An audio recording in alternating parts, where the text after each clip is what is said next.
I am a river that never sleeps, running through tunnels both shallow and deep. I carry life, yet I am red. Without my journey, you are dead. I hold your history, a silent flood. What am I? I've been looking forward to playing Blood for a while now, and with Night Dive's recent release of Blood Refresh Supply, I figured what better time than now to finally experience this game. With any game I play, I try to come in as blind as possible, avoiding any spoilers or tips and tricks since I want to find that stuff out on my own. Well, in a rare case here, I wish I did some research and heard the warnings of how tough this game can be. Blood is incredibly unforgiving. That's something I typically appreciate in video games as a massive fan of the Souls genre, but Blood had my blood boiling on the well done difficulty. I assumed this was the right difficulty for me, just matching it up with Doom's ultraviolence, but playing on this difficulty was not enjoyable for me. You peek out for a millisecond and you're already getting shot. Even if you go into cover, a stick of dynamite might still be coming your way. You know, I've definitely save scummed in other boomer shooters, but holy hell, I have never save scummed harder than I did in Blood on well done difficulty. But the game still had a lot going on that I was appreciating, so I walked the tightrope through episode 1 and then lowered the difficulty for the rest of the game, and that's all it took for me to go from hating the game to absolutely loving it. And I mean really loving it. I put over 40 hours into the game and played all of the expansions that were available at the time of recording. In addition to lowering the difficulty, I really just had to learn to play Blood and not treat it like Doom where I'm always moving and shooting. And I love that about Blood. We'll get into the expansions later on, but let's start with the basics of Blood. What immediately gripped me about this game from the footage I had seen prior to playing was the weapons. You start off with just a pitchfork, which I assumed I would quickly abandon once I found other weapons, but I used the pitchfork throughout the whole game. With ammo being scarce, I was pitchforking every zombie I saw, which was also useful as the pitchfork makes sure the zombies don't get back up like they sometimes do with other weapons. Then you have the flare gun, which is nice against zombies if you can afford the ammo, and against the pesky cultists if you have cover to dip behind until they ignite. I gotta say, I love the look of fire in the build engine and how brutal the fire death animations are. You see the same looking fire in other build engine games like Duke Nukem 3D, but it's way better utilized in Blood. Sticking with fire, we have the can of Axe body spray, which can clear out a room like always and was a blast to use in the right scenario. The weapon that I think defines Blood most is the TNT. I love the chaos that comes with you dynamiting a crowd of enemies and the finesse required to not damage yourself in the process. There's so much strategy involved with the dynamite, from avoiding the splash damage to being able to hold it down and throw it different distances. Getting the distance just right on a long toss was satisfying, as was shooting an enemy's dynamite out of the air, which I'll admit was all luck in this case. There are so many possibilities with the dynamite in this game. You can use the alternate fire to bounce it off walls. There's also a proximity mine dynamite and a remote detonation dynamite. There are so many ways to blow shit up in this game, and I loved every bit of it. Another weapon that lets you blow stuff up is the napalm launcher, which I liked more than your average rocket launcher thanks to the beautiful flames in this game and the physics of bodies flying all over. For the more standard weapons, there is the Tommy gun and the sawed-off shotgun. The Tommy gun is a beauty, with the fiery muzzle flash while sounding like a buzzsaw as you're firing, along with the sound of bullet casings hitting the ground. My favorite thing about the Tommy gun was seeing bullet casings all over the ground after a fight, which leaves behind a map of where you are moving around the room during your rampage. The shotgun is great with a nice kick to it, and I really like the mechanic of having to reload after every 2 shots. You can really get in a rhythm of unloading 2 shots at a time, but sometimes you only need 1 shot to finish an enemy, and then will need to remember in your next fight that you only have 1 shot in the chamber before you need to reload. This adds a nice amount of strategy to every encounter. The weapon you see here is the Tesla cannon, which I personally found to be the best weapon in the game. Nothing special here in terms of appearance, but this was my use in case of emergency weapon. A weapon that does look special is the Life Leech. This is easily my favorite looking weapon in the game, with the skull looking at you and its eyes lighting up as you fire it. It can light enemies on fire, which is always fun to see, and once you're out of ammo, it will use your health as ammo, which is an interesting mechanic. The last of the weapons is the Voodoo Doll.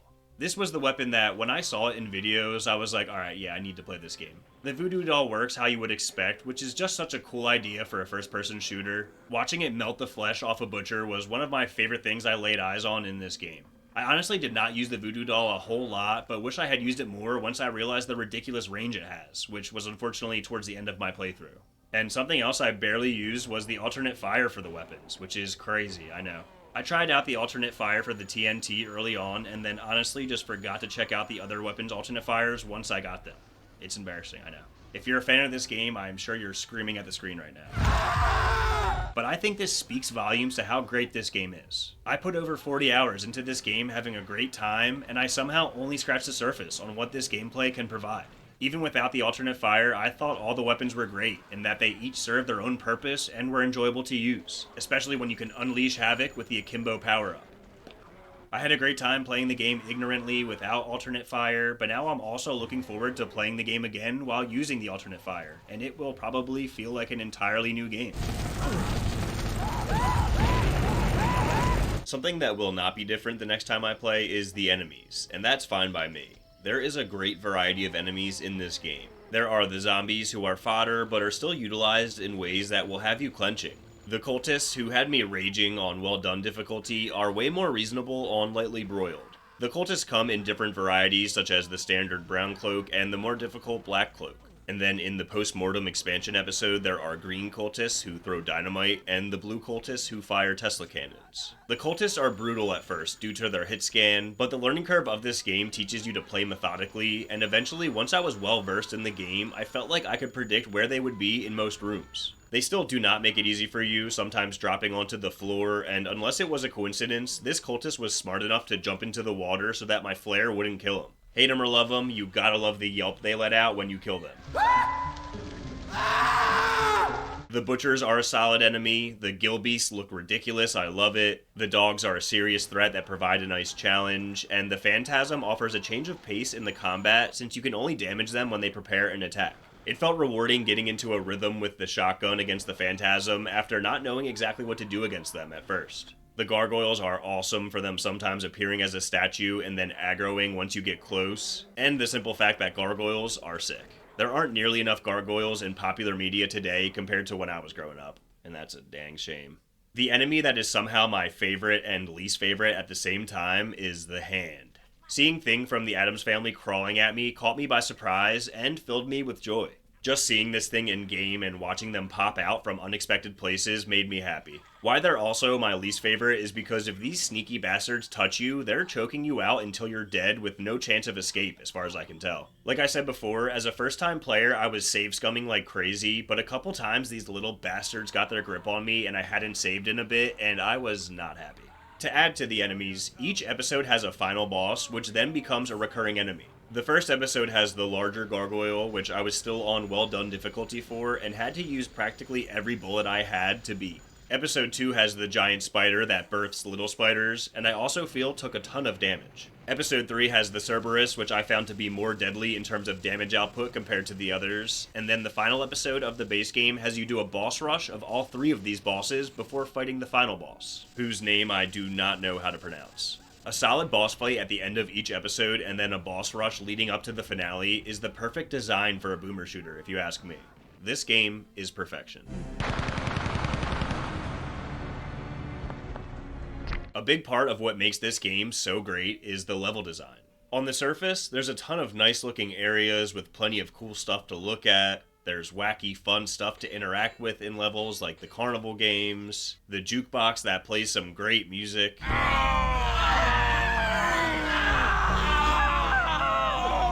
and the phone that feels like Bart Simpson calling Moe's Tavern. Hello, may I speak to Mr. Just? First name Hugh. There's a bunch of off-the-wall stuff and a sense of humor that gives this game so much character. You get the ridiculousness of dropping into the poop chute of an outhouse, to nice lighting effects with these aquarium windows, to playing a level through a creature's stomach. The game balances the beautiful, the absurd, and the interesting so well. In terms of gameplay, the levels are brilliantly designed, with plenty of instances of the levels expanding in unexpected ways. Watching the ice crack open, allowing you to swim under the ice, I thought was so cool. There are complicated areas with multiple levels. Fighting your way through a moving train was memorable. There's just so much interesting stuff with the level design in this game. Something that I personally adored about Blood was all of the horror movie references. To name a few, there's a calendar clearly modeled after Elvira. In another room next to the same calendar is Freddy Krueger's iconic outfit. You can find Jason Voorhees' mask and machete with a head on the table paying homage to the shrine of his mother. And there's a level named after the hotel from The Shining that includes a frozen Jack Torrance outside in a hedge maze. Here's Johnny. I sadly don't have a clip to show, but there was an area in Blood that reminded me of the mausoleum in Phantasm, which I thought at the time was probably a stretch. But then I realized the spirit enemy is named a Phantasm, there's a poster in one of the expansions for Phantasm of the Opera, and Blood 2 apparently has a weapon modeled after the Tall Man's Sphere from the Phantasm movie. So yeah, safe to say the creators of Blood were horror movie junkies and massive fans of Phantasm. The creators of the Marrow expansions kept this spirit alive too by adding in the iconic Friday the 13th.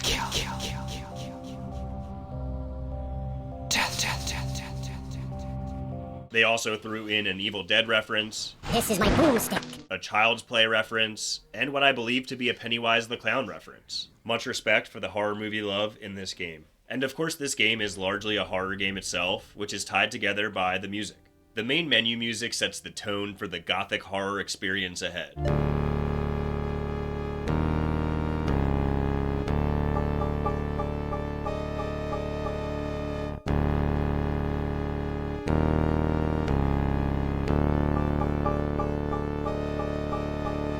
Blood is packed with plenty of creepy stuff and music to get the mood just right.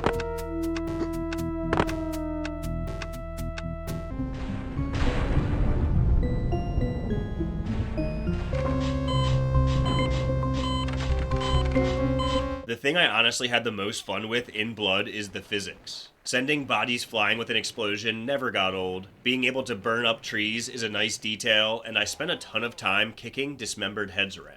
My desire to do this was brought to the forefront by the Carnival game, where you need to kick heads into the mouth, which was honestly a challenge, and I spent a ton of time trying until I finally got it. But even past that, I was always kicking heads around, which led to some happy accidents like this head landing on this shelf next to other heads, or some deliberate satisfaction like here where I turned these windows into some soccer target practice. The physics in this game brought me way more enjoyment than I ever could have expected. The last thing for us to look at is the expansions in Blood Refresh Supply. First up is Cryptic Passage, which I'm told was the first expansion for Blood back in 1997 and was developed by a third party. I don't have a whole lot to say about Cryptic Passage. It carries that Blood sense of humor with another huge ass joke, a vile bar menu, and a toilet that looks like mine after I eat Taco Bell. The gameplay felt a little off for me in Cryptic Passage with some sudden speed boosts in my movement, but there's some cool set pieces like a steamboat, lighthouse, opera house, and a big old castle. The best thing I have to say about Cryptic Passage is I thought the finale was awesome, taking the shuttle through space and ending it with a difficult showdown against two Cerberuses, or Cerberi. Next is the Post-Mortem episode, which was also released in 1997, but by Monolith themselves and not a third party. Post-Mortem is where we saw the introduction of the green and blue cultists. We're also introduced to these plant enemies that look like a facehugger egg from Alien, as well as these fire-spitting plants. There are also now mini-me's that spawn out of mirrors, which is great, along with hearing their little voices and watching them flame up into a normal-sized body. The new enemies alone were plenty to make this episode feel fresh and enjoyable. The most memorable levels in Post-Mortem for me were the level with the revolving bridge that interconnects a fairly complicated level, and the last level that introduces yet another enemy with these orange cultists that transform into the Beast. These werewolf-looking sons of bitches eat a ton of damage and also deal a ton of damage with their stomp. I thought this was a formidable challenge to wrap up Post-Mortem. The expansion I have the most to say on is Marrow, which includes 2 episodes that were both developed in the last few years. I don't know if this is sacrilegious to say, but Marrow, and particularly the second episode of Marrow, was my favorite content in all of Blood Refresh Supply. Marrow, I thought, raised the bar brilliantly by bringing in new ideas while staying faithful to the original game. Starting with the first episode titled Aspiration, I thought the maps were great. They put us back on a train, which was nice. They dialed up the ambushes, feeling more akin to Doom, but this also felt appropriate, being that you are a more experienced player by the time you reach Marrow. What really jumped out to me about Marrow was the visuals. There are new lighting effects from the environment, which is a small detail, but one that goes a long way. They use lighting, and particularly darkness, in a bunch of interesting ways. Not until Marrow did I find myself using the Beast Vision power-up to be able to see enemies in the dark. The look of Marrow is darker and spookier, and I really love that. That even goes for the end of level screen, which is this beautiful image you see here. Marrow feels faithful to Blood while also enhancing the horror aspect. Son of a bitch must pay. It's also faithful to the original game with the sense of humor and the horror movie references like I mentioned earlier. The final boss of Marrow Episode 1 was a great challenge, pitting us against a Cerberus with the smaller dogs chasing us at the same time, forcing us to run around like crazy while also trying not to fall off the edge of this arena. This was an epic conclusion to Marrow Aspiration. And then what I liked even more was the second episode, Marrow Biopsy. Biopsy brings in even more new ideas, more crazy ambushes, a wave of enemies marching in, making it feel like you're playing Serious Sam. The foggy graveyards look even better than before, and there are a bunch of new creative uses of lighting. The sound and lighting work together to make Biopsy easily the scariest episode of Blood. Fighting phantasms with just their shrieks and cracks of lighting to work with was terrifying.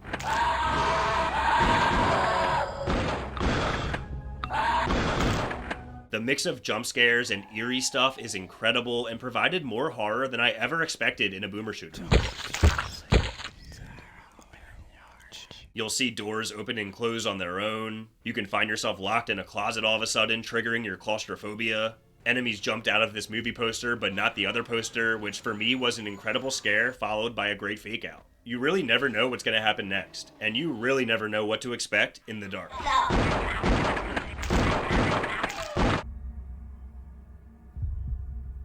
Help me!